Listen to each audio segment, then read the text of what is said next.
Le délai de livraison à mettre dans vos mails, c'est le sujet du podcast de ce jour.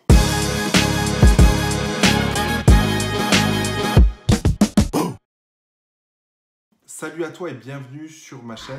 Je vais te parler de choses importantes dans les prochaines vidéos de l'e-commerce. Pourquoi? Parce que c'est important de rappeler ce qui est légal et ce qu'on doit faire légalement quand on fait de l'e-commerce.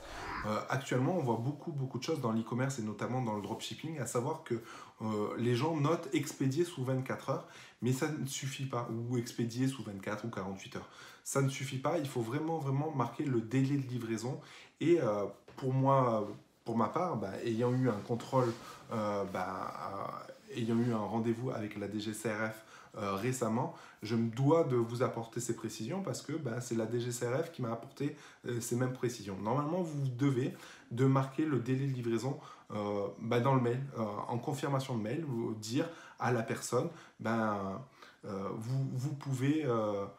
vous allez recevoir, quand la personne a acheté la commande, vous allez recevoir votre produit dans un délai de telle date. C'est quelque chose qui est apparemment dans le code, dans le code du commerce, donc il y a un alinéa précis par rapport à ça.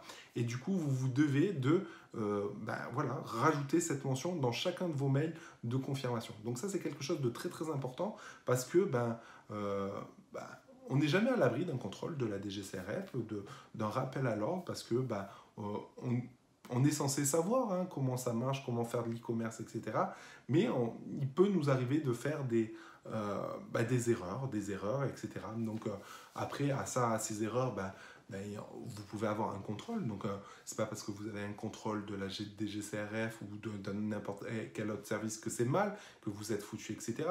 Mais dites-vous une chose, c'est que si vous ne respectez pas cette loi-là, vous pouvez avoir des soucis, tout simplement avoir des soucis. Je parle notamment vraiment pour les gens qui font du dropshipping parce que y a cette fâcheuse manie d'écrire expédient en 24-48 heures sans parler du délai de livraison. Et si on parle du délai de livraison, soit dans les FAQ, soit vite fait dans les mentions légales ou dans les conditions générales de vente, mais c'est pas clair.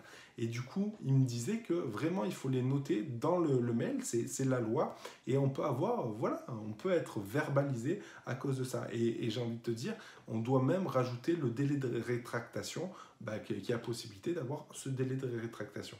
Donc, je vous invite fortement à vous renseigner là-dessus.